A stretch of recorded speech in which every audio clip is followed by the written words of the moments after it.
you everyone for joining us tonight. We're fortunate to have both Drs. Gersovich and Chase with us to help us grapple and sort out what is ADHD, what it is and isn't, the developmental progression of ADHD, and how to treat it. We have a pretty diverse group here in the audience. We have about 100 parents that had registered to come today and probably are taking advantage of the lovely weather. We also have 56 professionals that registered and 4 community members who were neither a parent nor a professional, but were just frankly interested in the topic of ADHD. So clearly this is an important topic for us to come together, convene, and discuss about what this is. The hope of this discussion is that we can talk through what are the things that we could do for our children, our students, and then hopefully our patients as well. So just a few items before we begin the programming. The PowerPoint slides that you see up here, they will be made available both on our website and they will be emailed to all the registered participants. If you are in attendance and you're actually a professional registered with OPA, please make sure that you signed the attendance sheet on your way in. We will send that off to OPA for you so that it can show that you came here and you can earn your credit of education. If anybody needs a certificate of attendance, we also have that for you as well. And when you signed in and gathered handouts at our tables, there was an important form there. It was our program evaluation form. We ask that each of you complete that on your way out. It's important to us that we continue to provide content that's both relevant and helpful for folks in our community. So if you can give us your individual feedback, we would definitely use that for our next set of series of talks. Okay, and at the end of the talk, you can give that information to Renee if you saw her on your way in, or there'll be folks with baskets that will collect that information from you. Okay, so our program. Okay, so we have both Drs. Chase and Gersovich with us who are going to provide first some pertinent information, some background information around ADHD, so that we all have some level of knowledge base before we go into the moderated discussion. Okay. Then we're going to follow with a moderated discussion for about 20 minutes, which will include 3 questions that were formulated based on the questions registered participants submitted to us. Okay. So we'll review those common questions, and then last and most importantly, we'll follow with your questions from the audience, okay? So we have microphones in the last half hour. We'll ask whoever needs a mic, you could just raise your hand, and we have 2 folks that will walk around with that to hand that to you. And you can ask us your individual questions. If we have some time, I also have questions that were emailed to us that we would like to get to as well, in case anybody's a little shy and doesn't want to ask an important question. Okay? All right. So, we are going to have Dr. Chase go first. I'm going to introduce to you Dr. Cheryl Chase, who is an accomplished clinical psychologist in private practice in Independence, Ohio. She specializes in diagnostic and neuropsychological assessments for various conditions impacting children, adolescents, and adults, including ADHD, learning disorders, and emotional concerns. She's the owner and chief content developer of ChasingYourPotential.com. This is an online educational portal that contains resources for those who serve children who have unique learning needs. Additionally, Dr. Chase is an accomplished speaker at the local and national level, so we're incredibly excited that you're here with us tonight. She's led workshops on timely topics like executive functioning, how to manage anxiety in the classroom, and dyslexia. Dr. Chase also serves as adjunct instructor at John Carroll University and at our alma mater, Baldwin Wallace University. Finally, she's an active member of the International Dyslexia Association and the American Psychological Association. So thank you, Cheryl, thank you. Dr. Chase, for being here. Thank you. And let's all give her a warm welcome.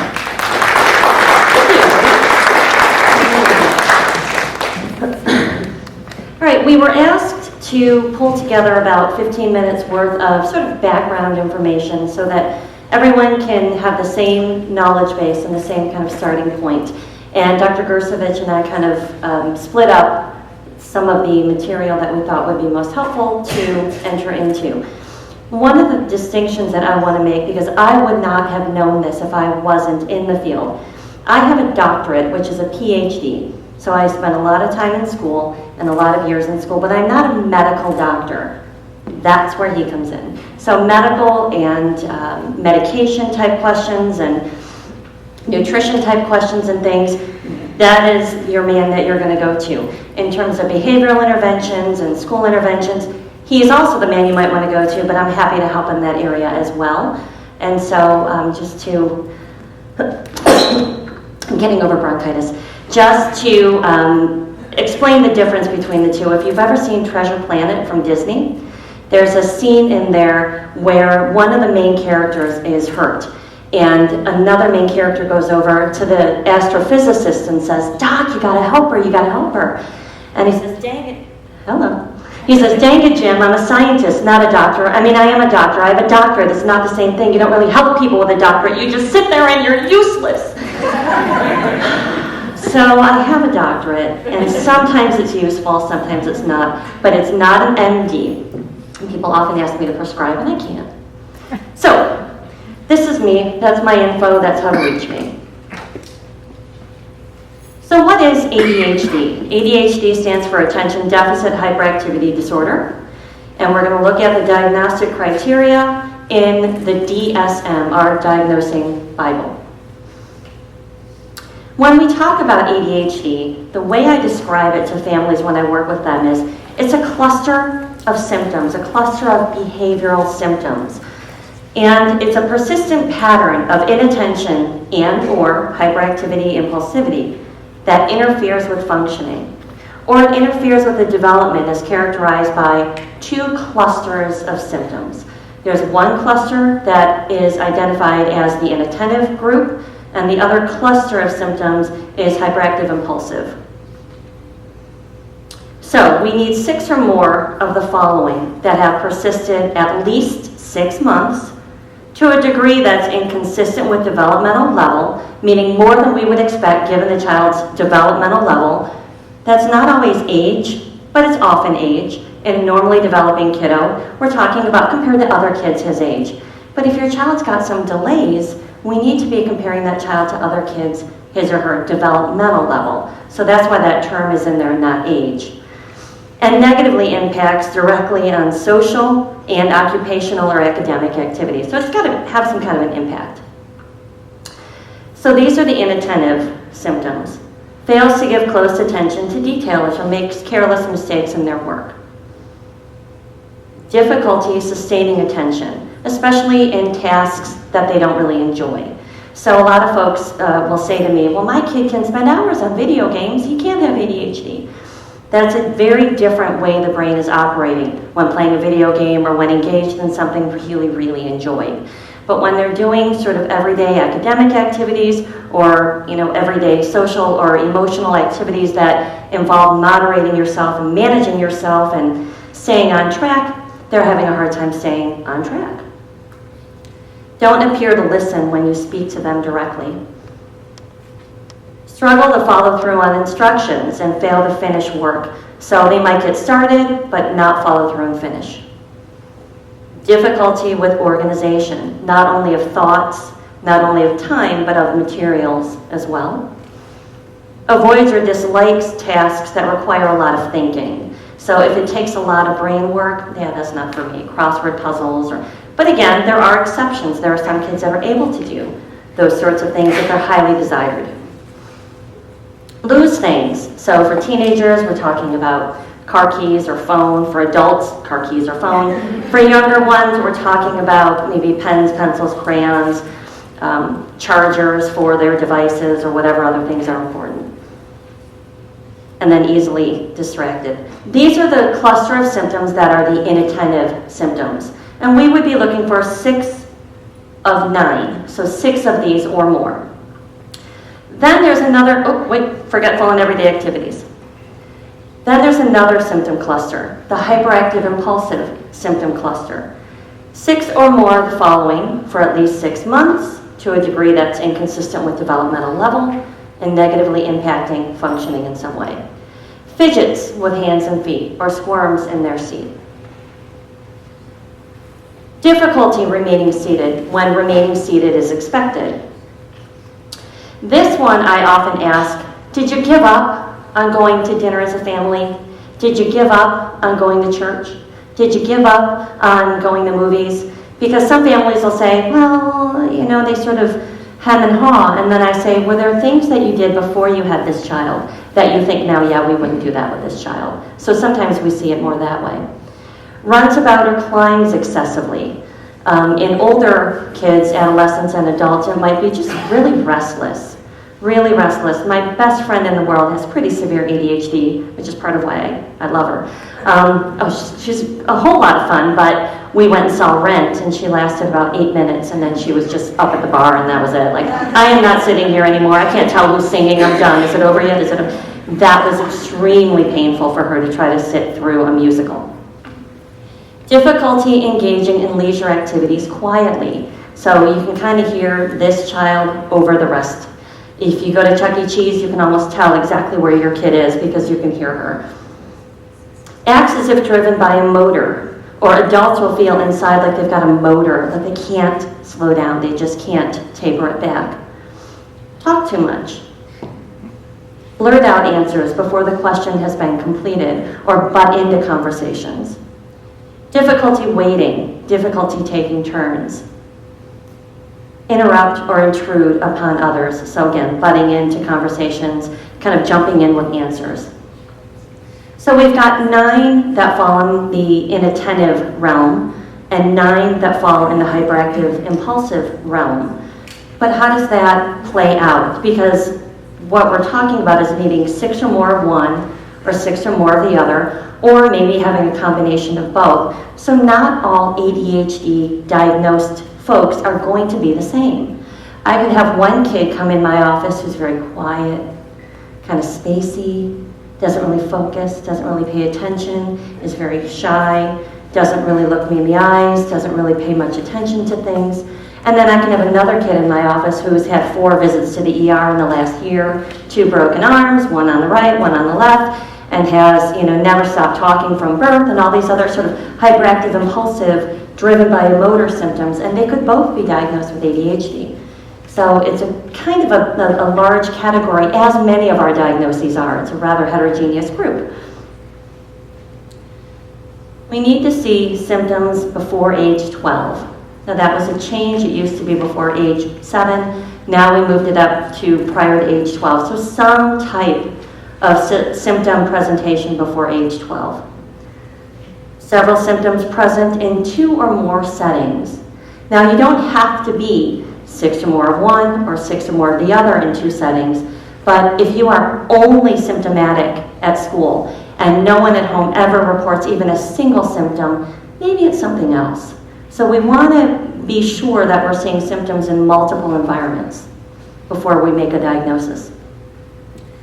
Clear evidence that the symptoms are actually interfering with, in some way, social, academic, or occupational functioning. And it can be mild, moderate, or severe. Mild, one of the things I often put in my reports, mild doesn't mean, well, he probably doesn't have it, but I'm just going to put this on the report because we need to be able to get him qualified. No.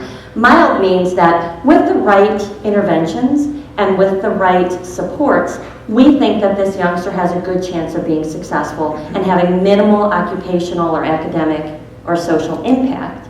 But it doesn't mean I don't think it's there. If you look at letter C and letter B and then letter A, there has to be some functional impact or I couldn't make the diagnosis. And then E, it's not better explained by something else. Part of the reason I wanted to go through all these is because this is why assessments and evaluations are the way they are. That we're asking teachers and parents for their input. That we're asking about depression or sleep, because we have to rule out other things. So these diagnostic criteria are the primary driver when I do an evaluation. So there are different presentations. We don't call them subtypes anymore, although folks used to. There's different presentations. You can have combined, which means you've got inattention and hyperactivity, impulsivity, 6 or more symptoms of both of them. You've got predominantly inattentive. So you've got 6 or more of the inattentive symptoms, but you don't have 6 or more of the hyperactive impulsive. You may have a few, but you don't have 6 or more. When people ask me the question, what is ADD? Is that the same thing? Typically, the ADD, or parents will say, oh, he's got ADHD, but he doesn't have the H. So this would be the inattentive presentation. Or you can have the predominantly hyperactive impulsive presentation, although most experts agree that that's very rare. Most of the time, if you're hyperactive impulsive, there's inattention there as well. We just might not have seen it yet because the child's so young, we don't expect a lot of attention. So prevalence, it's the most commonly diagnosed behavioral disorder in children. 3 to 5%. Actually, the most recent, when I put this together back a few months ago, I had even done some more research just since this was originally scheduled. And the most recent number that I saw was 7 to 10%. So really we're thinking somewhere between maybe 5 and 10% of school-age kids. Boys get more diagnoses, get diagnosed more frequently than girls. And the question is often, is it just that boys have it more often, or is it just that girls present differently? And we think there's some of both, but girls definitely tend to present differently. They often don't have the hyperactive impulsive element. And if they do, they stick out like a sore thumb and they get in our offices pretty early.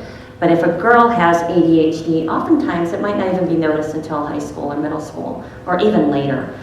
Because she's sweet, she's compliant, she's behaving, she's trying hard, she's smiling. And what I've heard is, oh, that's just her, or oh, she's spacey, or oh, well, she's blonde.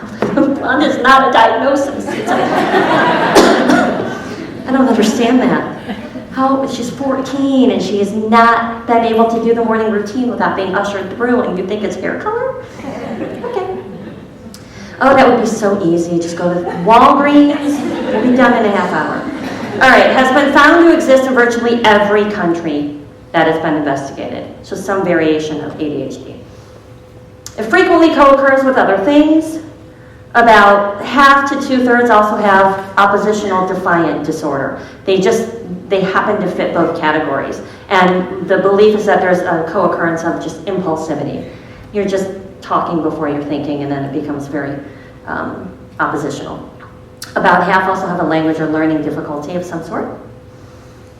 Anxiety, conduct disorder, substance abuse problems, a lot of these things co-occur. All right, so treatments. I'm going to touch on the non-medication treatments, and then we'll talk more about that as we go into the Q&A and the moderated part. Bottom line, big study, lots of kids, many years. What they did is they compared kids with medication alone, kids receiving talk therapy and medication, and then kids just out in the community receiving whatever their traditional, normal community supports may be, which may include only going once in a while to the doctor. Medication alone, psychosocial therapy alone, a combination of the two, and then treatment as usual in the community. They checked them at 14, 24, 36 months, 10, and 12 years later. And this is a massive study, and I'm just trying to summarize. If you were to talk just about the ADHD symptoms, those 9 inattentive, 9 hyperactive impulsive, you'd have to say medication was a slam dunk. It carried the day. But if you're looking at other things like social skills, getting along with mom and dad, doing better at school, being liked more by peers, having fewer anxieties, fewer worries, those were well addressed in the combined group. So the medication plus the psychosocial therapies. Adding that behavioral component seemed to make a difference in the non-ADHD symptoms, which I really think is important. And then given the multiple challenges that kids face, sometimes we have to find a combination of treatments. And as we go into the moderated portion, I will touch on what these behavioral therapies include, and behavior modification, behavior management, and then I'll talk about what a behavior plan looks like. So I'm going to hand it over, and we can get into the MD portion, the important doctor portion. Let's leave those real quick. Thank you. So Dr. Stephen Gersovich is an accomplished child and adolescent psychiatrist who graduated in 1986 from the combined undergraduate medical program at Northeast Ohio Medical University. He trained at the Cleveland Clinic Foundation and Case Western Reserve University and has extensive research experience evaluating medications prescribed to children and teens with ADHD, anxiety, and depression.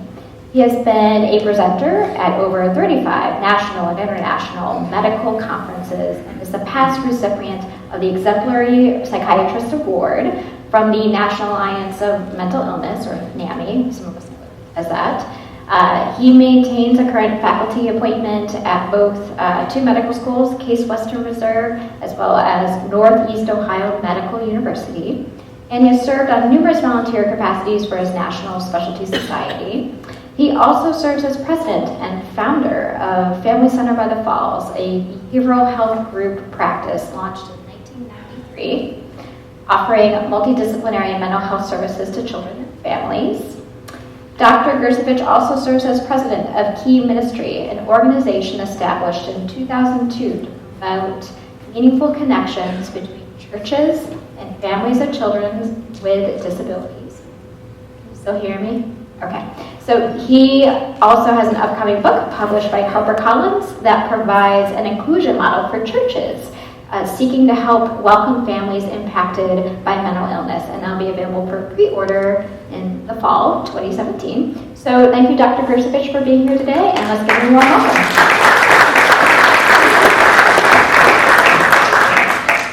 Well, thank you very much for having me, Kelly, and thanks to Lou and Doug and the rest of the crew here at, Lawrence for inviting me out. I'm especially honored to do something for the Ethan Schaefer Center that, Ethan and I would get together for breakfast 3 or 4 times a year. I actually played football and basketball with Ethan's cousin back in Boardman, whose father designed this beautiful building that we happen to be in right now. And, the only thing I'm disappointed about tonight is that Ethan kept saying, whenever we have breakfast, come on out, we got to have you out to Lawrence to do something. So I think, Kelly and Cheryl are doing a wonderful job, but my only regret is that I couldn't do this together with Ethan. So that with that said, since we have CEU credits available tonight, I have to talk a little bit about conflicts of interest. So that from time to time I give some advice to Shire that they don't take. Have also worked as a consultant for Ironshore. Within the last 5 years, all the research that we've been involved with was funded by a grant through the National Institute of Mental Health, so that there's no drug company money involved in any recent research. And it is true that I have a book that's going to be coming out in February 2018 that I've gotten a little bit of money for at this point in time. And interestingly enough, coming in here tonight, talking about ADHD, one of the challenges that I've had in looking at putting together this book is how do I explain to people in church world who don't have a whole lot of understanding about, some of the science and some of the mental health issues, how do I explain sort of the concept of mental illness to them and why it is that, say a kid or a family that's impacted by something like ADHD, would struggle with being part of a church. And so several years ago, our organization was putting together a worldwide web summit. And one of the guys who spoke for us is an interesting guy named Ben Connor. Ben is a theology professor who leads support groups for teens and young adults with Asperger's disorder. And so that, a paradigm that Ben had shared that really sort of struck me as being fitting and I think works is that to a significant degree, Ben argues that a lot of what we think about disability, especially in terms of mental health disability, is really culturally determined. That we insist on trying to put square pegs into round holes. I think that one of the places I know Lou's very passionate about having a school here where they take kids and they look at their strengths and they build off of their strengths, as opposed to being very focused on weaknesses. And so that, Cheryl was talking a little bit about the prevalence of ADHD. There was actually a study that came out a year or two ago that showed that 1 in 9 school-age kids in the United States has gotten at least one prescription for ADHD medicine at some point in their lifetime. And the estimate is that 1 in 5 boys in this current generation, by the time they graduate from high school, will have gotten a prescription. So, for a disorder that 75% of this is thought to be genetically determined, how does the prevalence double in one generation? And one of the things that I've noticed, as a parent of 2 kids, and my youngest is graduating high school in a couple of weeks, is that the external demands that our schools are placing on kids are entirely different than what it was when, folks of my generation were growing up. And so that, I think back to like when my youngest daughter was in 1st grade, she probably had about the same volume of homework to do that I did when I was in 7th or 8th grade, and it was probably one of the top 3 to 5 public school systems in the state of Ohio at the time. And so that for a lot of the kids that I would see in our office, part of what brings a kid in to see me, what's interesting is the mean, median, and modal age that kids turn up at our office is 13, and we have 3 to 4 times as many teenagers as we have younger children. And so that for a lot of these kids, they're bright, they're talented, they're very able. They have the intelligence to do the work, but somewhere around 7th to 9th grade, they don't have the organizational skills to manage the workload. The smarter they are, the more compensatory strategies they have, the longer they can go putting off the day of reckoning. But what happens is that these kids oftentimes hit a wall. And so that, their brain has been the same, from the time that they've been growing up. But things start to become a problem for kids with ADHD when they have 5 different teachers asking them for homework at night as opposed to 1 or 2. That there's, the ubiquitous like science project, or the term paper.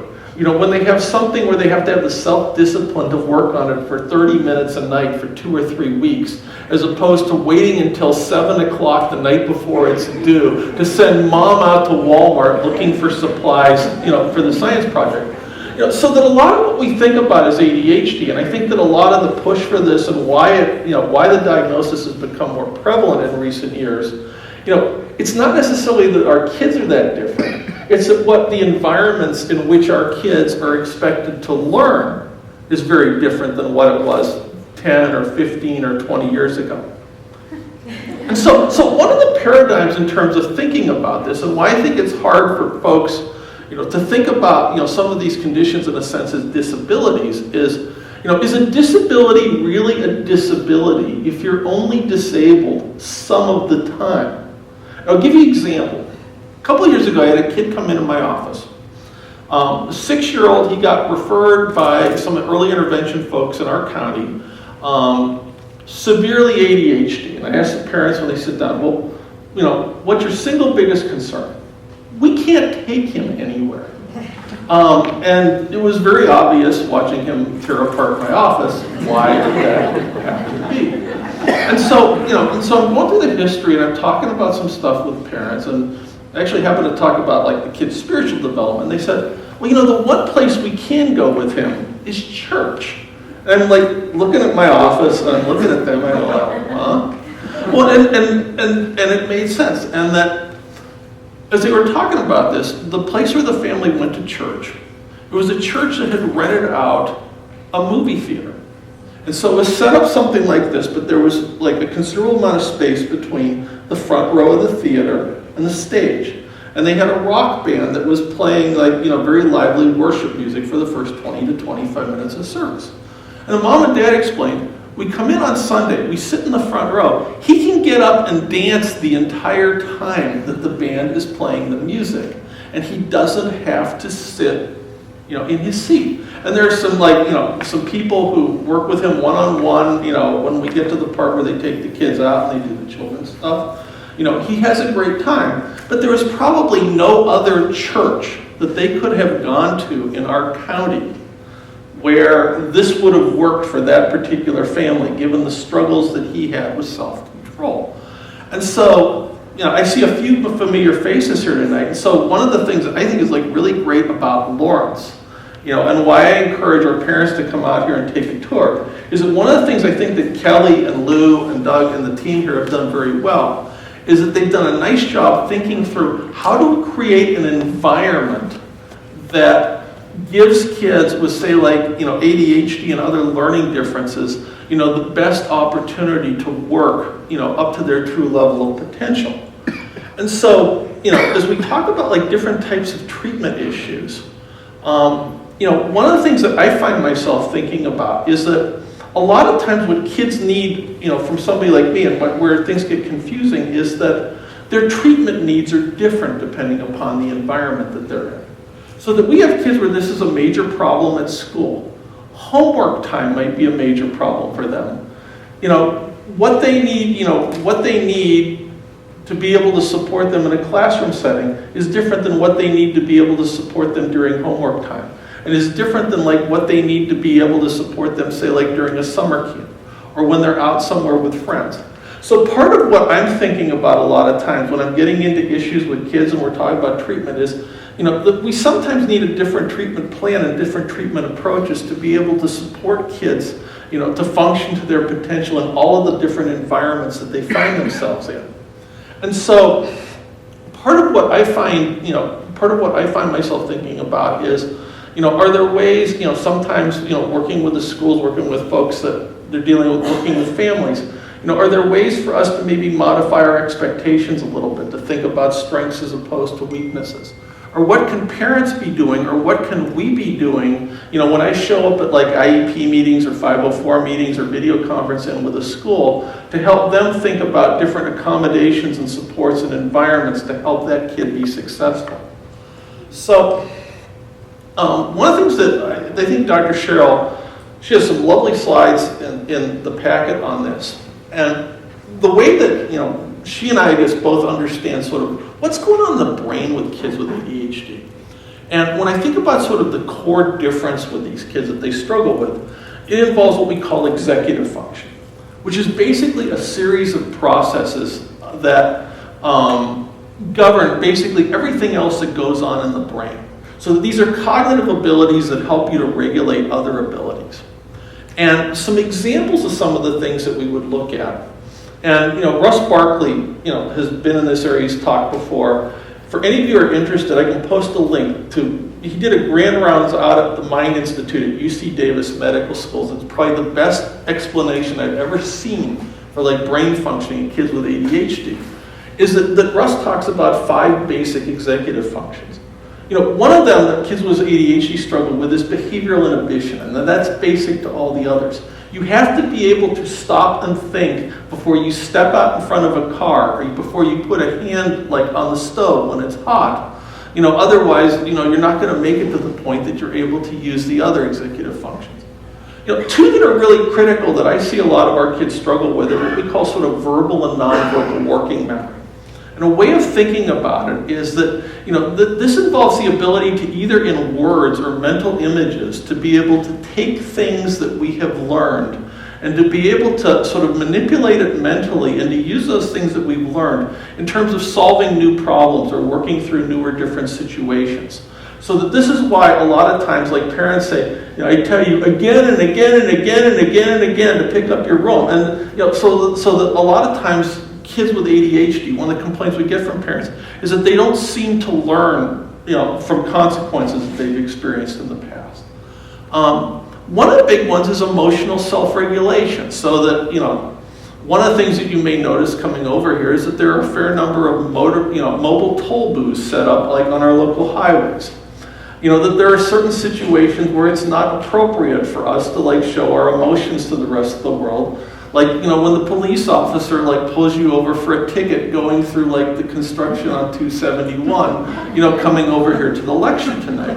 And so that from a social standpoint, the ability to hide our emotions when it's not appropriate to demonstrate them is an issue. That's something that a lot of kids struggle with ADHD. And then there's this sort of catch-all category that is referred to as like reconstitution. But some of the things that I see that are a big struggle is that kids with ADHD have a very difficult time delaying gratification. They want what they want when they want it, even though it's not in their best interest. And they have a hard time being able to say no to themselves. Which is why folks are up till 2 or 3 in the morning, because they spent the 5 hours after school like playing with the Xbox. Other ways that you see this come into play, and here's an interesting one, that the average kid with ADHD has an elevated body mass index, which is counterintuitive when you think that the most common side effect associated with medicine is appetite suppression. And again, they want what they want when they want it. And so that, oftentimes after the medicine wears off, they eat a lot of unhealthy things. They have a hard time having the self-discipline to do the conditioning that they need to do during the summer to get ready to run cross country or to play football or to be on the soccer team. And oftentimes, again, that, because they do what they want to do as opposed to doing what they need to do, that gets them into significant, problems in school. And so one of the questions that had come up that I want to talk about briefly is, well, how do you evaluate this? And I will say that the way that we go about doing this in our practice is probably the exception as opposed to the norm, in that we take a minimum, I think, of 3 hours, sometimes a little bit more than that, when we're evaluating a kid where there's a concern about ADHD. A lot of folks, that's not right for them. I had a mom call in, and so I was explaining our process to her, and she said, well, that sounds lovely, but I don't really want that. I just want somebody to give me a prescription. And so it was good that we did that intake, because we were not the right place. So that part of what I'm looking at when I'm asked to see a new kid with, this is what we suspect, is that we do a detailed interview with the parent, and any caregivers who are involved, and do a detailed interview with the child. One of the things I ask them to do is, I want lots of educational records. So that, as Dr. Cheryl mentioned, that there has to be evidence of this prior to the age of 12, and a lot of times we're seeing kids when they're older. So I ask parents to bring in all the year-end report cards that they have from kids for as far back as they have them. Copies of any psychoeducational testing, if they have an IEP, if they have an accommodation plan, standardized testing. One tip-off that we see sometimes in a lot of our kids with ADHD, when I'm looking back at stuff, is that they tend to be wildly inconsistent on standardized tests that are given to them sometimes in their early years. You can't fake high, so that you see kids a lot, maybe they're 90th percentile on the Iowa test in math the one year and 45th percentile the next year. Or you see 40 or 50 point gaps between their scores on different things. Again, the records from the school and observations from the teachers going back are really important, because, a school teacher has a good representative sample of what kids are going to look like and what you can expect developmentally for kids in 2nd grade, 3rd grade, 4th grade, 5th grade. But the biggest thing that I'm doing oftentimes, and why it takes so long, is that I'm screening for all kinds of other comorbid conditions that may look like ADHD or present with some of the symptoms of ADHD but aren't. Anxiety would be a common one, where kids sometimes get internally distracted by their own obsessive or anxious thoughts. We're looking for kids who might have a mood problem. We're looking and screening for kids who potentially have different sorts of learning disabilities. So it's figuring out and sort of teasing out all the other stuff that kids can have that might look like ADHD but isn't, that requires us to take all the time. And so I want to go ahead and turn it back over then to Kelly, because I know that she's got a lot of questions for both of us. Yes, thank you.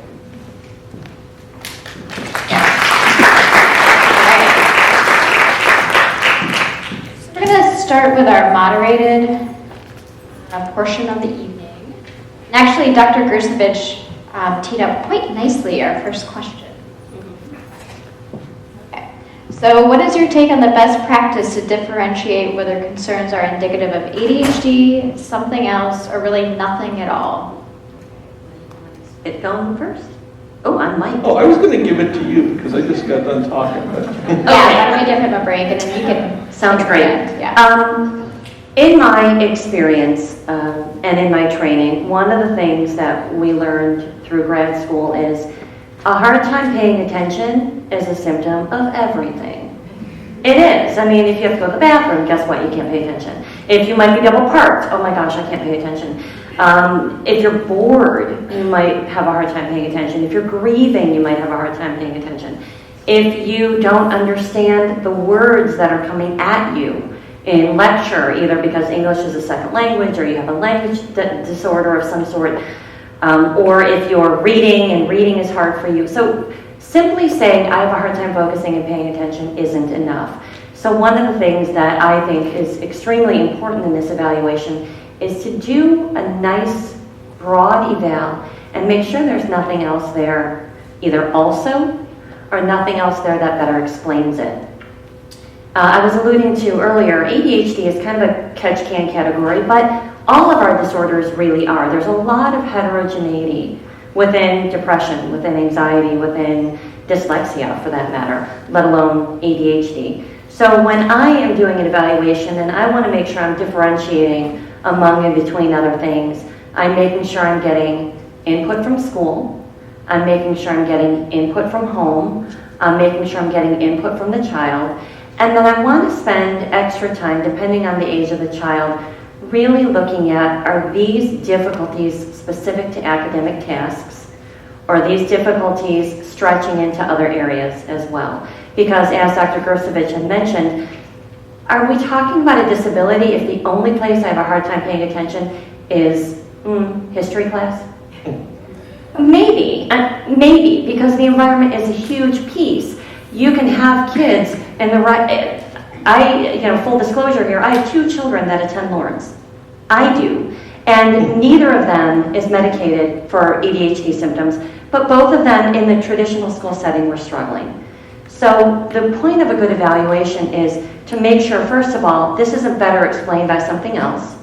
And second of all, to tease apart what are the right interventions. Because a good evaluation is also focused on, what are we going to do about this?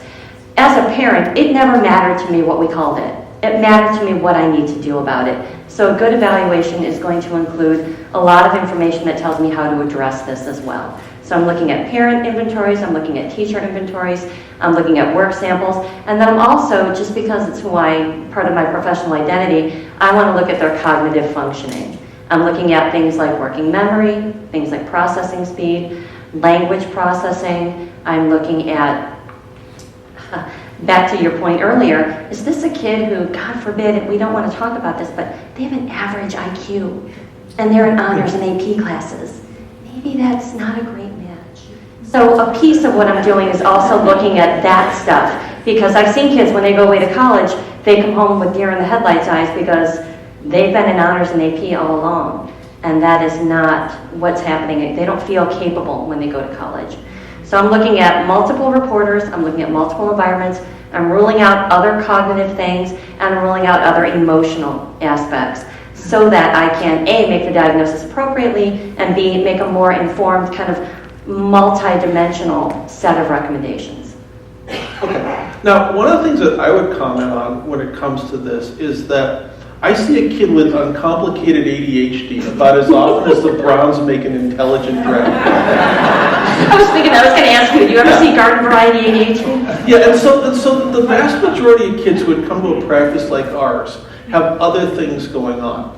And so one of the reasons why I spend a lot of time, and in particular the thing I probably spend the most time looking at and evaluating in the context of kids coming in with ADHD, is I'm looking for anxiety stuff, because oftentimes that screws up the works when we're looking to try to do different things to treat kids. So there's this whole notion of comorbidity. So probably 30% of kids, if you looked at a nationwide sample with ADHD, have a concomitant issue with anxiety. In our practice, it probably runs somewhere between 80 to 90%, because the kids come to us, after pediatricians diagnose them with ADHD, start them on medicine, and they get worse.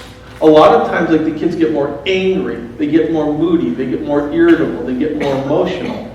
Because one of the things you'll see with a lot of these kids is having one problem helps them compensate for the other problem. Treating one problem makes the other problem worse.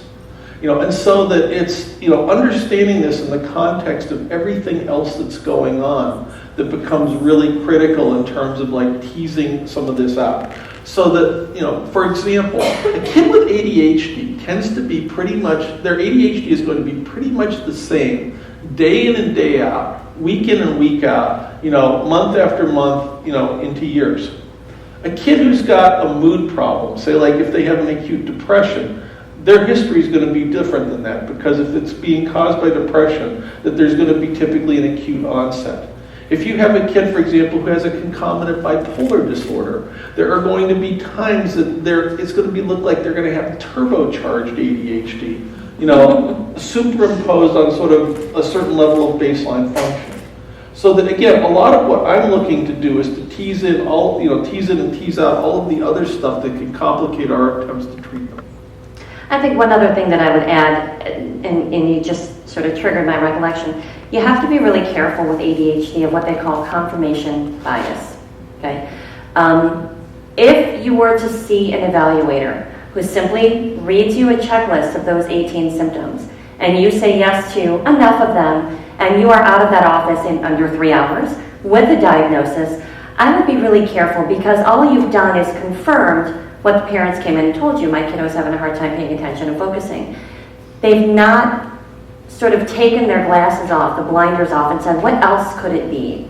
So I would encourage you that if you see someone who only spends a little bit of time with you asking about those 18 symptoms, that person has not really asked the question of what else could be going on. And what else could be going on could be a cause or an effect, but we still need to look at what else is going on.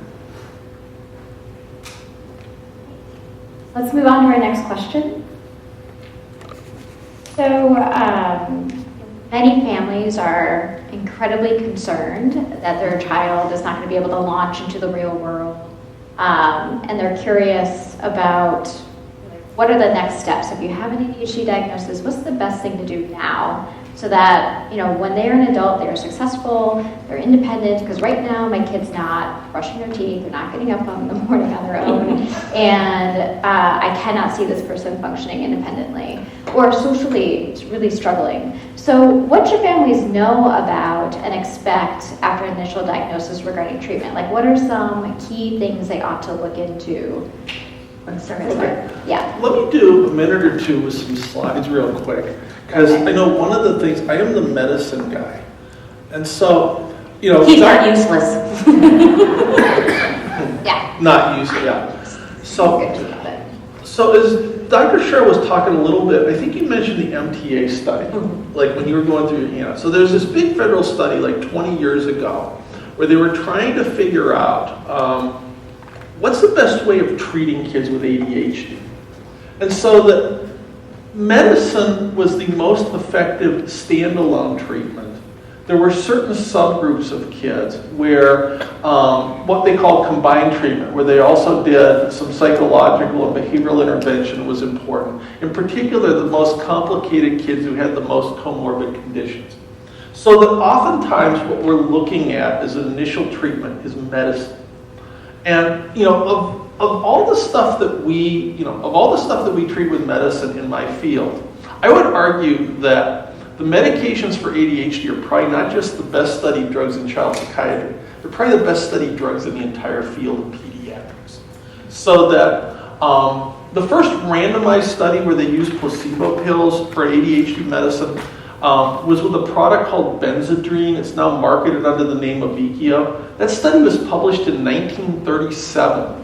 The first study with methylphenidate, which is the active ingredient in things like Ritalin and Concerta, was published in 1950. If you did a National Library of Medicine search, you would find that there are somewhere north of 2,000 published studies at this point in time, over an 80-year period of time, showing that this medicine is safe and effective, in treating kids, with ADHD as well as teens and adults. And so, if I were going to give you sort of a quick and dirty overview of what's out there in terms of medicine treatment, there are 25 different products on the market that are FDA approved. 22 of the 25 are stimulants, and typically that's what we start with first because they work better than anything else. They're safer than anything else in terms of requiring the least amount of medical monitoring and having the fewest serious side effects. As I had shared before, that we have more evidence to support them than pretty much anything else that we use in child psychiatry. Now, 22 out of these 25 products are stimulants, and they all fall into one of two categories. So you have one family of these things that are based upon some sort of amphetamine salt or prodrug. So if you've heard of Adderall, Adderall XR, Vyvanse, Dexedrine Spansules, Procentra, there's this Adzenys XR ODT stuff that's out. Those are all amphetamines. The other family has as its base ingredient a chemical called methylphenidate. And so that would be Ritalin, Concerta, Metadate, Focalin XR, like the Daytrana skin patch. And so those would all be options within that category. Now, one of the things that is important to keep in mind is that, from kid to kid, there's a fair amount of preferential response to one family versus the other.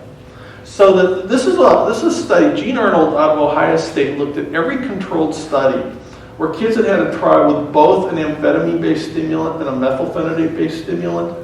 And the take-home point here is, while both of these are highly effective, if I had to go to Vegas and put a bet on what would work best first, I would probably give a slight advantage to the amphetamine-based stimulant. So you're looking at maybe 75-80% response rate versus 70 to 75% with methylphenidate. What's important to note is that there are more kids who clearly do better on one or the other than who do equally well in both. So that of kids who had a trial, by the way, with both an amphetamine and a methylphenidate, the odds they respond to at least one out of the two are 92%. I mean, so that, again, compared to some other things, this is really effective. But the key point is that we typically will start them on a stimulant. We increase the dose, typically at weekly intervals, because a week is long enough to figure out if this is going to help your kid. And, if they're not clearly better, or if they bump up against a side effect, then typically the next step in sort of the algorithm or the decision tree is to try them on one of the products from the other subcategory to see how they're going to preferentially respond. But the other piece of this that comes up, like the whole question, well, how is it exactly that we go ahead and decide which of these things that we're going to go ahead and use? I have like a little mnemonic, it's like the 4 Ds. You want the right drug. Again, amphetamine versus methylphenidate. You're looking at the right dose. One of the reasons in the MTA study why kids in the community-based control group didn't get better was that the docs who were treating them didn't give them a high enough dose of medicine and typically didn't give them medicine to cover homework time. You want the right duration of action so that there are tablets that last 4 hours. There are tablets that last 6 hours. There are capsules that last 8 hours. That there are products that might last 12 hours. There's some stuff in the pipeline that's going to come out that's going to last even longer. So how much of your child's day do you need to cover? And so one of the things that's a confounding variable a lot of times for us is I have a lot of kids who play sports after school, and I see we got an athlete sitting here in the front row. What do you do when your kids at school until 6 o'clock or 6:30 and they're coming home at 7 o'clock to 3 hours worth of homework? And so that, so part of what we're thinking about is that there are patches, there are liquids, there are pills. Some of these things kick in more quickly than others, and all of those things kind of determine which of these 22 different products we end up looking at for kids. Thank you. So I'm also going to have Dr. Chase respond also about typical treatments once there's an initial diagnosis, Sure. at least from your perspective as a psychologist. So amen to everything that we just heard. I tell families, I understand if you say to me, oh, I'm not medicating my child. But one thing I want to make clear to you is we know more about these drugs than we do about those fries you just bought at McDonald's. And how often are we giving our kids fries and something that they're telling us is chicken?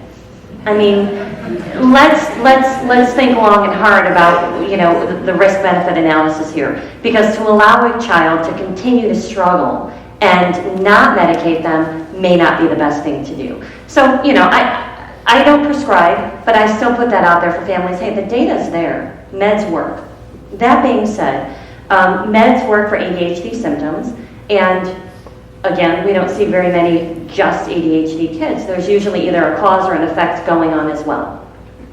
And so I always tell families, I schedule 90 minutes for my feedback session. And I tell them, I'm just going to give you what I think you need to take away from today.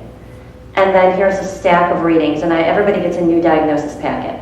And I tell them, if you never look at anything else on the internet and you just read this stuff, you're off to a great start. Don't get overwhelmed, because there's more on the internet about ADHD, I think, than there are about the Kardashians, believe it or not. Believe it or not, it's possible. Although any given week, depending on what they're up to. So anyway, so the first thing is, I think, hold your diagnostician accountable. We have an ethical responsibility to not just hand you a diagnosis and send you on your way. The diagnostician has an ethical responsibility, and that ethical responsibility involves helping you understand what it is that you're contending with. That person doesn't have a crystal ball. I don't know, but I can tell you what we know. So that's the first thing, and don't be afraid to ask. I need another appointment, can I come back? I need more information. How often do I hear this? Oh God, how am I going to explain this to my spouse? Bring your spouse in, let's find the time, we'll all sit down. So that's the first thing. The next thing is there are non-medication elements that are important in the treatment. And I would encourage you then to look on websites like CHADD, Children and Adults with ADD. Look on websites by Russ Barkley. Those are two pretty reputable places where whatever you find will be helpful. Those interventions are going to involve things you can do differently at home, like a behavior plan. And on the handout, on the table, I had put something I wrote for a report years ago that I have on my website now too. How do you do a behavior plan? What works? I'm not going to lie to you, it is really hard, but it's important. It's really important. And even if it means that you need to make sure that you're building in time for you, get out of the house, get away from the kids. We're not going to talk about this. I need my respite. Then you can come back. Behavior plans don't work unless you are keeping them fresh, keeping them, I mean, it's like a marriage, right? You got to keep it alive, you got to keep it real, you got to keep it relevant, all those other good things. So a behavior plan at home. What am I going to do? The other thing is making sure the right interventions are in place at school. Making sure that folks at school get it. And if folks at school don't get it, then you can share the data that you have and the research that you have and the handouts that you have. I will tell you that if you can drop your child off at school with confidence, your whole life will change. If you can't drop your child off at school with confidence, you're going to be anxious all day, you're going to be worried all day, you're not going to know whether or not this child's in the right environment, and then they're going to come home and they're going to be a handful, you're going to be a handful. If you can find appropriate respite for yourself, an appropriate behavior plan, and an appropriate educational setting, you're really, really on the right path to finding some control over this disorder that, by nature, drives the train. Everyone who's involved with this child's care really on the same page, right? So just like you said, dropping children off at school, you want to be able to feel confident it does change your world, but that teacher too needs to know what's going on. If they don't, they're not going to be armed with good information into how to interact with your child and really help them. Right.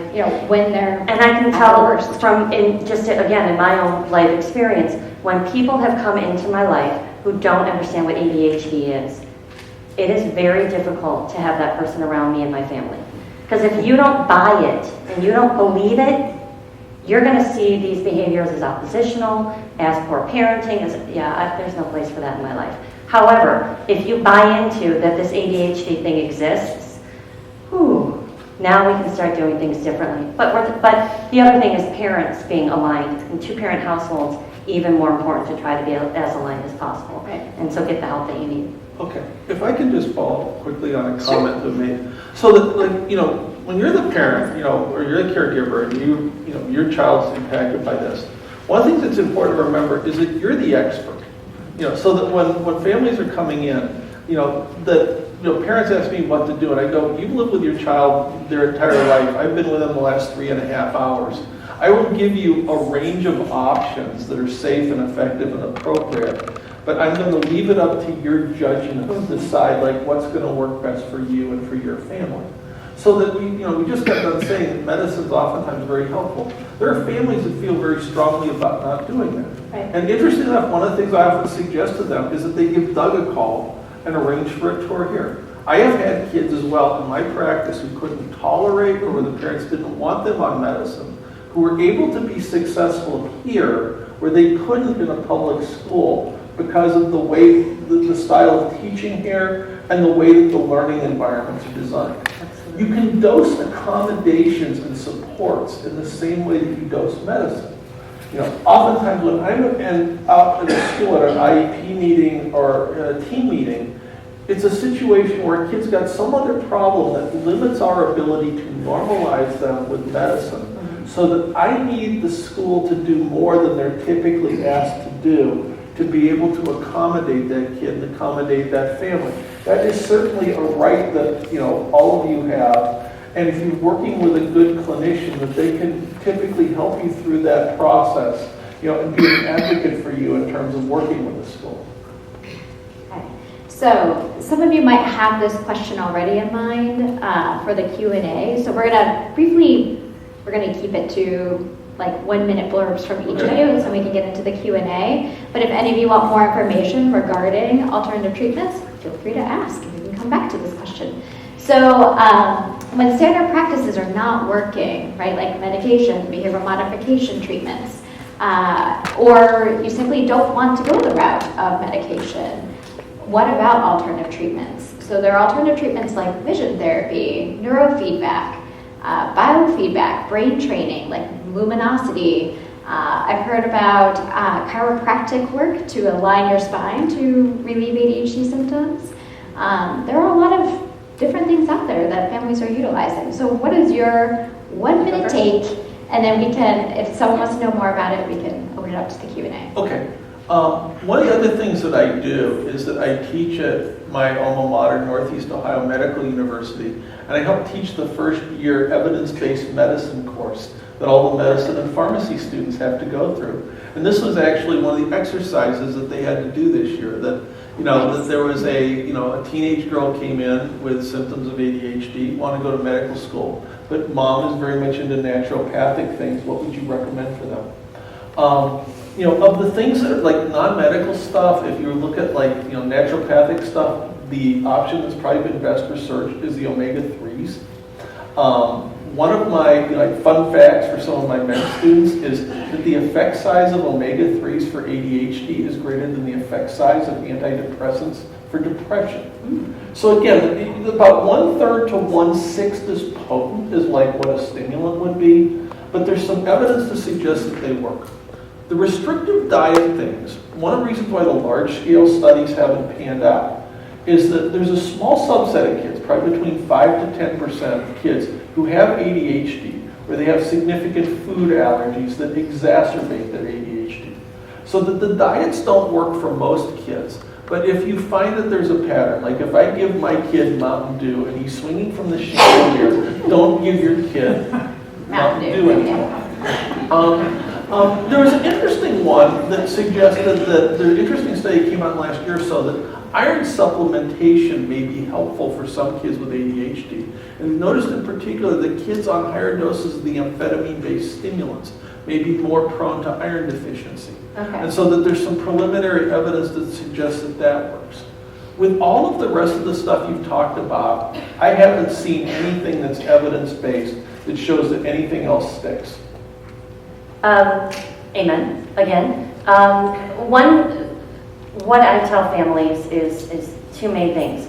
Number one, ADHD, again, is very heterogeneous. It is entirely possible that your aunt's, nephew's, cousin's brother did really, really well on CogMed. Awesome, good for him. The research doesn't support it for ADHD. However, if you got a money tree in your backyard and you went down the medication path and you went down some of the things that research shows works, and you want to throw CogMed in the mix, knock your socks off. So what I tell folks is, let's assume that finances and time are limited resources. How do you want to spend them? Let's start with the things that are most well-researched, medication, behavioral interventions, and those sorts of things. If you want to do an adjunct with other things, or you've tried the traditional things and other things, and those weren't working, It may also be that ADHD, because it's so heterogeneous, wasn't necessarily the best diagnosis. Maybe there's also a vision impairment. Maybe there's also a sensory impairment. But bottom line is that if we're sticking with the research and we're sticking with the data and we're sticking with the studies that have been done, the medication, the behavioral interventions, and school supports are what the evidence shows works. If something else works for you, I'm not going to tell you not to do it, but I'm also going to tell you try these other things before you devote your limited resources to some of these sort of more fringe things. All right, great. So we want to open up to the audience for Q&A since we have about 20 minutes left. Let's see here, we have some hands. Good. Hi. I wanted to know what the verbiage is or how to help my child who's like going on 13. He hears ADHD now like all the time, and not to hurt his self-esteem. How do you tell your child that he has ADHD, and what do you say? So he's been diagnosed, and you're confident with that diagnosis? Yes. Okay, so part of what I explained to them is that, first off, this has nothing to do with intelligence. That compared to other kids your age, of your intelligence, you tend to have a harder time being able to pay attention, follow directions, stay on task, set priorities, complete your work. Again, compared to other kids of your intelligence. One of the ways that I think about this, and it ties back into the working memory piece, is that I tell kids, there's nothing that you can't do because of having ADHD that other kids can do. You just may need to devote more mental energy and effort to the task. And so the explanation I actually use, like with my laptop, is that I talk about executive functioning and working memory. I go, it's as if like you have it's like, this computer is your brain and it doesn't have enough RAM.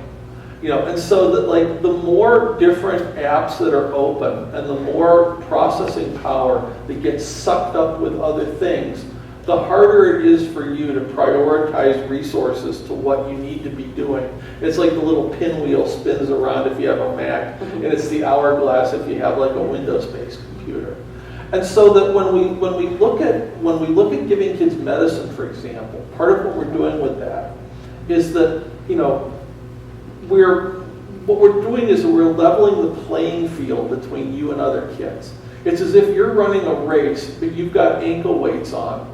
Part of what we're doing when we give you medicine is we're taking the ankle weights off. It's still your responsibility to run the race. You have to put in the work. But part of what medicine does and accommodations do is it minimizes the disadvantage that you're at relative to other kids because of your condition. When I'm talking with teenagers, first of all, especially because we have that diagnosis, keep it short. Number two, ask and listen, because he probably can tell you what his symptoms are and what his struggles are and what his difficulties are. And spending more time listening and then reaffirming for him, yeah, so it sounds to me like what you're describing is something that they call ADHD. And he probably tells you, oh, that's my ADHD. The third thing I would say is know what message you want to give him before you enter in the dialogue. If your message is, and I'm not saying or suggesting, but I've seen it. If your message is, well, they say you have this thing called ADHD, that's going to be a different conversation than, I get it, and I buy into it, and you're having a hard time.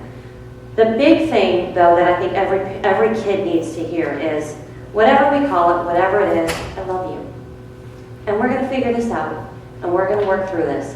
And guess what? Everybody's got something. We just happen to know what yours is and what letters go along with it.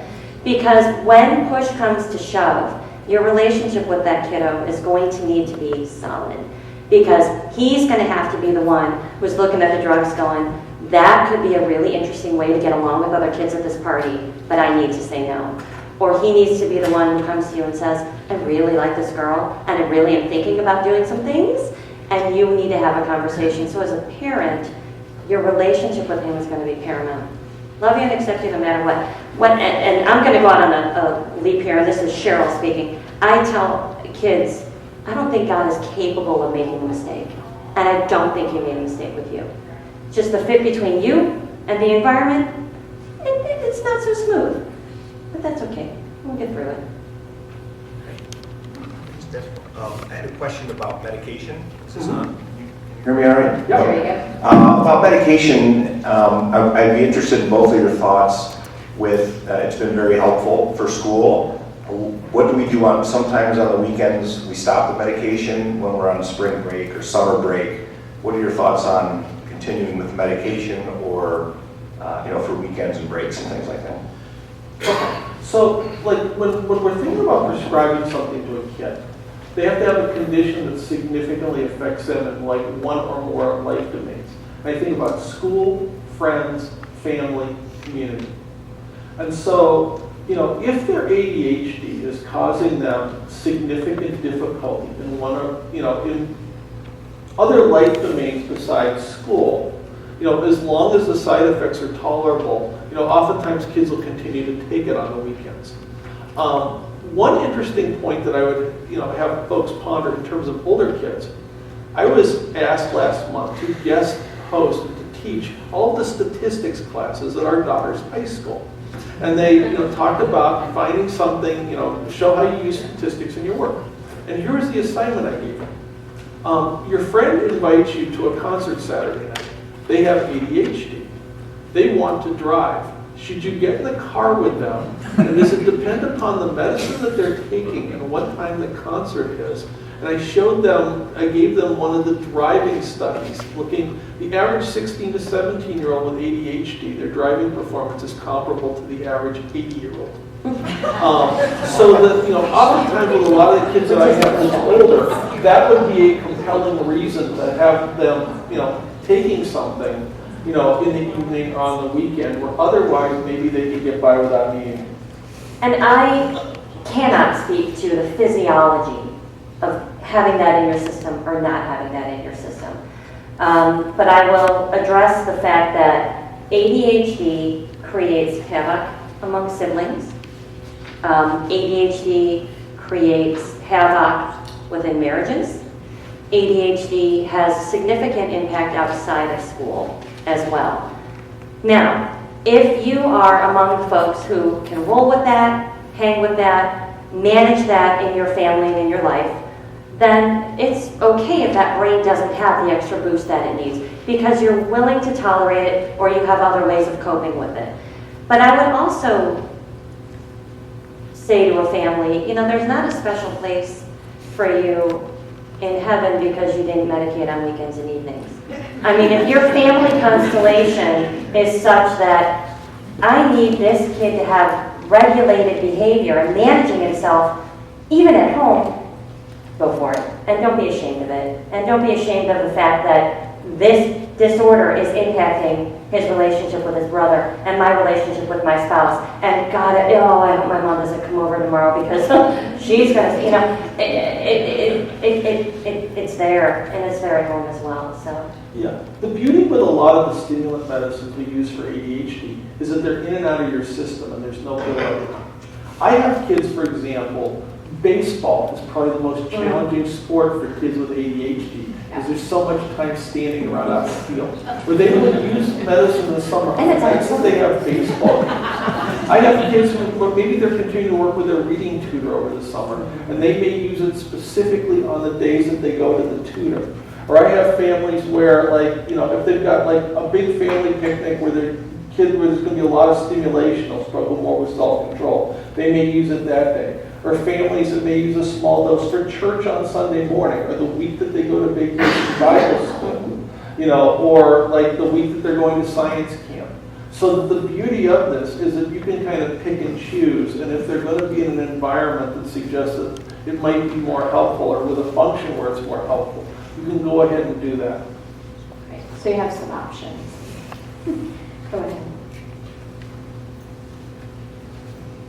My son has ADHD, he's 14, and he suffers a lot from weight loss.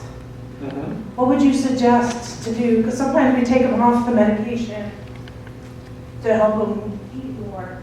Is there anything I can do to alleviate that issue? Okay. The vast majority of kids that I see, we're able to work around the appetite suppression as a side effect. The best suggestion I heard from this, there's a developmental pediatrician named Dennis Rosen in Massachusetts. I got a chance to do some talks with. And Dennis said what he tells parents to do is to prepare your kids a bedtime snack with the same calorie content as lunch. Because the meal that's most likely to be impacted is lunch, because it's in the middle of the day, that's when the blood level's at its peak, and that's when kids are going to tend to be less hungry. So that if you encourage them to take little snacks during the day, maybe put off dinner time depending upon the particular medicine that they're on, like, as late as you can. They don't do well with 4 o'clock grandparents happy hour at the bar. Yeah, and you find ways, give them the medicine, when or after they eat their breakfast, so you've got that meal a day into them. I can count on the fingers of one hand the number of kids where I had to stop medicine because they didn't gain enough weight. Next question. I'm sorry. It is. Good girl. Okay, I have a daughter with ADHD, and she's one of the unusual girls who has extreme impulsivity and hyperactivity. She's been on meds since she was 9, diagnosed through Akron Children's Hospital. But what I want you to talk more about the anxiety component. I mean, is this being exasperated by the medication she's on? She's on Concerta. Is it, I'm on a long waiting list at KidsLink for her. Is it because she's 13 and you're moody anyhow? Or, I mean, today she wanted me to take her to the doctor's because the sunlight was hurting her eyes. That's a kid who, she's starting to obsess even about health. So can we talk more about the anxiety component? Great. So one of the ways of thinking about this, as I talked about before, is that oftentimes if you think about ADHD and anxiety, having the one problem helps you compensate for the other problem. Treating the one problem makes the other problem worse. And so if you think about it, if we have a kid who comes in with anxiety, Kelly could talk about this too, you have practice. Part of what a good psychologist is going to do for them is that there's a specific type of counseling called cognitive behavioral therapy. And part of what a good psychologist will do is that they're teaching them techniques to distract themselves from their own anxious or obsessive thoughts and helping them to identify when they're stressing out about things that they don't need to be stressing about, where basically it's a misperception or thinking error. So if you think about it, if you have ADHD and if you're in la-la land most of the time and you naturally get distracted by everything going on around you, it's a lot harder for you to dwell on stuff that you worry about. So part of what a stimulant does is that stimulant medicine tends to make you intensely more aware of what's on your mind in the moment. If that's the need to write your English paper, that's a good thing. If you're worrying about the text that got sent around or what somebody said about you on Snapchat, and if you're prone to obsess and not let go of stuff, it's not a good thing. And so that, again, if they happen to be very anxious and the medicine is making them a lot more aware of what's on their mind, they get stuck on it. That's where the angry, moody, irritable, emotional comes from. One of the things that we see a lot, and I hear about with parents where they're going down this road, is you hear the story, the medicine helps them at school. They come home and it's like they got a hostage situation on their hands. Right. Where the teachers are saying that it's better, but at home, it's just unbearable. And so part of what that's about is the issue of environment. So that there are times that, in school, the teachers here probably have the day scheduled down to 2 to 3 minute blocks in each class, where there's so much intellectual stimulation. You're listening to the teacher, you're doing your work. You're in gym class, you're in art class, you're talking to your friends, you're at lunch. There's so much going on while you're at school. You don't have time to think about your prep. When kids get home, there's a lot less to distract them from their own worries and their own junk. And that's why a lot of times, people say, well, it's medicine rebound. It's actually not. It's the lingering effects of the medicine in their system, making them intensely more aware of some of the things that make them more anxious. So when we have kids like that, sometimes I look at changing their medicine to something that's shorter acting. It just covers a school day. I might talk to the school about, is there ways of building in enough study hall time that they can get their work done at school? Because I can give them medicine when they're here in your environment. It's going to be on channel 3 if I have to give them something, that's in their system, 7, 8, 9 o'clock at night. And so that there are different ways that we go ahead and attack it. I'll share another little pearl with you, and this is something that we found out from a research study we're involved in. Medicine for anxiety makes ADHD worse. And so that, one of the challenges we get into is that, like SSRI, Prozac, Zoloft, Lexapro, things like that, interfere with the pathways in the prefrontal cortex that are involved with impulse control and self-regulating emotions. And we had some kids do some very interesting out-of-character stuff sometimes. Like when we were doing this study and using it with kids with concomitant ADHD. The other thing is there are a lot of kids who use their anxiety to compensate for their ADHD. They may not have a lot of intrinsic motivation to do their work, but eventually they worry enough about their work so that they will do their work so they will stop worrying about it. So we're doing this study, and we put kids on medicine. Their mood would be immensely better, and their grades would go in the toilet. Because if they didn't worry, they didn't care. If they didn't care, nothing got done in school, and we started having all kinds of problems with homework completion. And so that a lot of times, what I've found in our kids with ADHD is I've gotten much more fervent about pushing the cognitive behavioral therapy piece with them as a way of going ahead and addressing that. And oftentimes, it's those kids where I need to be as conservative as I possibly can with medicine and use as little as I can for a shorter period of time during the day. And that's where I'm going in and talking with the school about other accommodations and supports. And I would add that there's a lot of reasons a brain can be dysregulated. And really what it boils down to is managing and marshaling up the right resources at the right time. Anxiety is one way that we can be dysregulated. And so it would be, you're only treating half of the presenting issue. If the ADHD is the diagnosis and that's what's being treated, we also want to give her some skills and some tools related to the anxiety. And the talk therapy can help with that. Make sure the talk therapist understands that she has ADHD. That the sessions should be shorter and very direct. So I think we're going to take one more question. Yeah. Oh, here we go. I have a son. Two people on the queue. Okay. Well, it's 8:30, so if folks need to leave, you can. But we are also sticking around for a little bit to chat with folks individually. Also, but I think no Cats game tonight. yeah, we can sort of let's take your questions. So yeah, go for it. I have a 16-year-old son with ADHD, and he would like to go to college. Can you talk about statistics of kids who are culturally successful in college beyond what we can expect as parents? In the speaking that I do and the workshops that I do when we talk about transitioning to college, the one thing I say is really front load the supports and the help. So there's really no reason from an ADHD perspective not to go to college. But you want to go to college knowing what you're getting into. So a few things I tell folks. First of all, there is something called a gap year, very common in Europe, not super common here. But there are places that you can actually go spend that gap year where your child is learning activities of daily living. So how do I make sure I get my meds when I need them? Because mom's not going to run the CVS for me. Right. How do I do my laundry? How do I cook? So those things.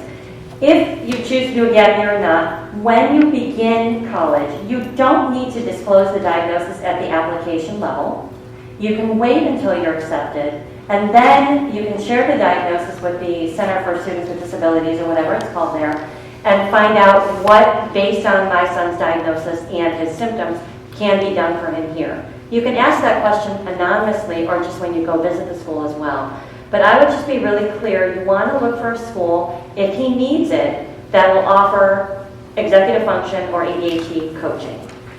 Many of them will have a tutoring center or a learning center or some variation of that. I would also be looking for a school where the staff, the faculty, has some level of buy-in. And there's a really nice way of, you can Google and you can search, and there are lists of colleges that are ADHD friendly and things like that. I like the idea of a smaller school. I like the idea of a school that's being taught where the students are taught by PhDs.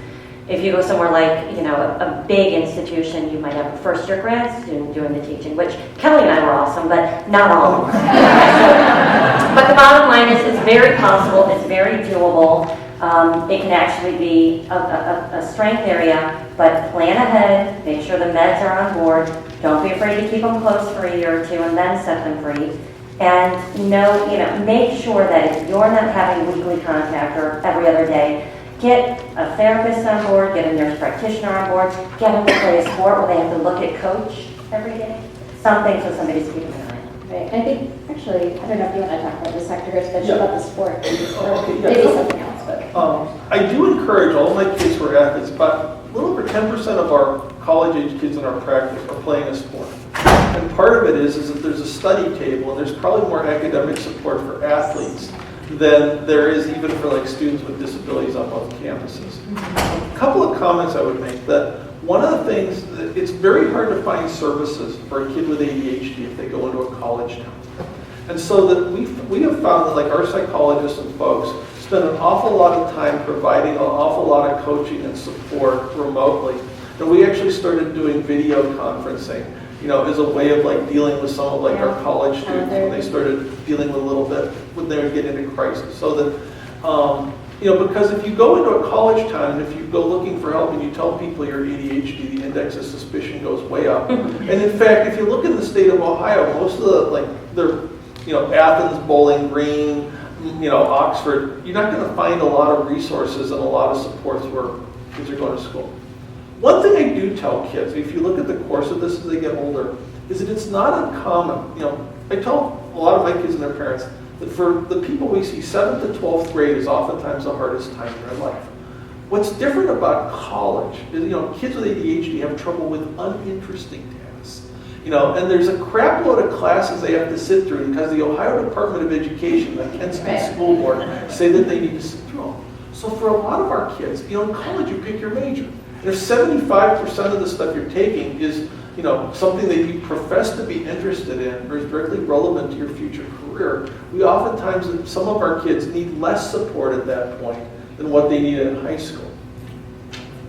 Point. Right, and then one last. Thank you. I have a question, I guess more specifically for younger children. Do you think it's sometimes wise not to tell the student, not to tell the child that they're taking medication, to sometimes say that it's a vitamin? Yes, I'll tell you why I'm saying this. Number one, for confidence, and number two, I've seen a lot of kids, they'll say, oh, I'm off of my meds today, so I can't control myself. Like they learn that it's a crutch. So is it sometimes better that they don't really know what they're taking? Okay. I'll go ahead and support the parent's preference in that case. But one of the things that's really important is how you talk about this as a parent. So that my kids, one of the things a lot of my patients tell me is that the one thing that they hate the most is when their parents ask them, did you remember to take your meds today? Right. Because the implication is that they're controlled by the larger problem is how the kid perceives it because of the way the parent talks about it. As opposed to them having an issue with self-image or self-esteem because they have to go ahead and take something. It is a crutch. And we need crutches when we have a part of us that needs to be supported. So I have no problem, again, I will support whatever decision parents make. I mean, you've got, first of all, it's your child. And second of all, you've got a lot more data than I have. And there's no sort of steadfast rule of thumb. But I have no, depending on age, depending on dialogue, depending on kind of how it all goes, I have no issue saying, this helps you do school with a little bit less effort. That's okay. And if you're having a hard time at school, I want to hear about it, even if you're taking this medicine, because maybe we need to do something differently. So I just kind of frame it in like it's just a piece of everything that we're doing for you. Your brother has glasses, your sister has braces, you take this piece of medicine, but if there's a reason and the parents have a hard time sleeping at night because they don't like this idea that you're on a medicine and this medicine is driving all of your choices, then it's okay not to call it that, that's fine. final point you probably have to tell. Could you all, can you hear me? Hello? Yeah. Could you all join me in thanking this remarkable panel? Helen, Steve, Carol, thank you very much.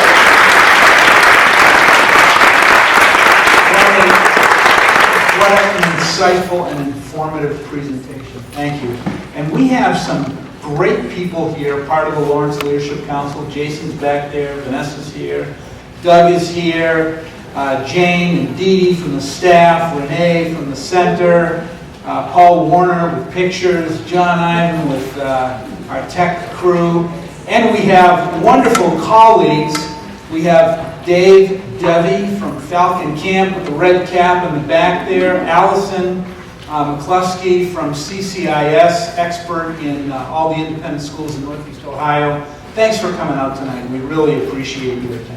Thank you. Thank you. Thank you.